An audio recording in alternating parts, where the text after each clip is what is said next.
আসসালামু আলাইকুম ওয়া রাহমাতুল্লাহি ওয়া বারাকাতুহু।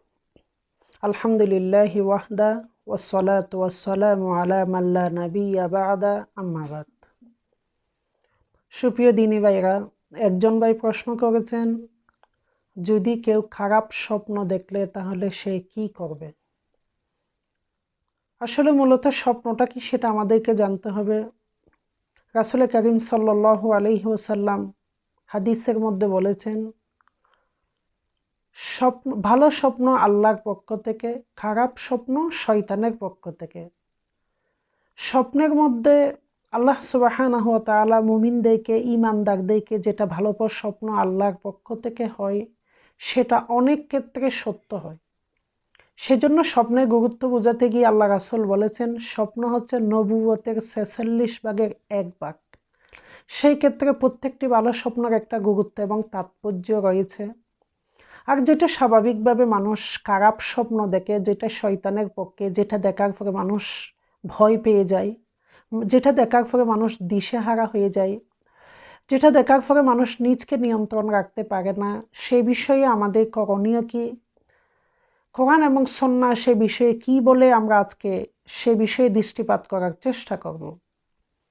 সর্বপ্রথম যে ব্যক্তি কোনো খারাপ স্বপ্ন দেখবে, সেই ব্যক্তির প্রথম কর্তব্য হচ্ছে ঘুম ভাঙার সাথে সাথে সে সর্বপ্রথম তার বাম দিকে আউযু বিল্লাহি মিনাশ শাইতানির রাজিম পড়ে ৩ বার সে থুতু নিক্ষেপ করবে।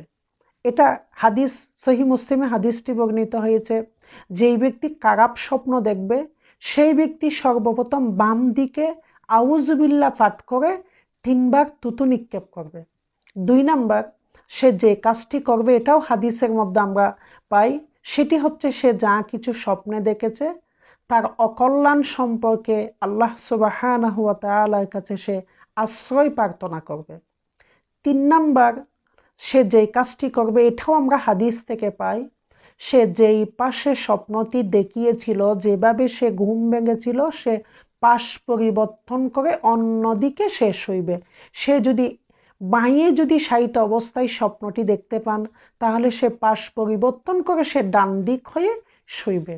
এরপরে ৪র্থ নাম্বার হাদিস থেকে আমরা যেটা জানতে পারি, সেটা হচ্ছে সে যদি তার যদি সামর্থ্য থাকে, সে উঠে সালাতে দাঁড়িয়ে যাবে, আল্লাহর কাছে তার স্বপ্নের কল্যাণ চাইবে, অকল্যাণ থেকে আশ্রয় প্রার্থনা করবে। যেই ব্যক্তি সবসময় ঘুমের মধ্যে ভয় পান, সেই ব্যক্তি কি করবে? একা অবস্থায় থাকতে পারে না, ঘুমের মধ্যে ভয় পায়, সেই ব্যক্তি সম্পর্কে আল্লাহ রাসূল সাল্লাল্লাহু আলাইহি ওয়াসাল্লাম একটি দোয়া শিক্ষা দিয়েছেন।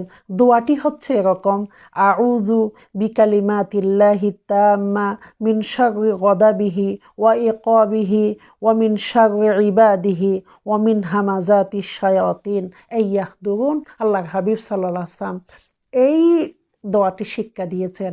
আর ঘুমানোর পূর্বে আমাদের উচিত হচ্ছে উজু করে শোয়া, আয়াতুল কুরসি পড়ে শোয়া, বিশেষ করে সারকুল পড়ে শোয়া, যেটা আল্লাহ সুবহানাহু ওয়া তাআলা আমাদেরকে শয়তানের অনিষ্ট থেকে হেফাজত করবেন।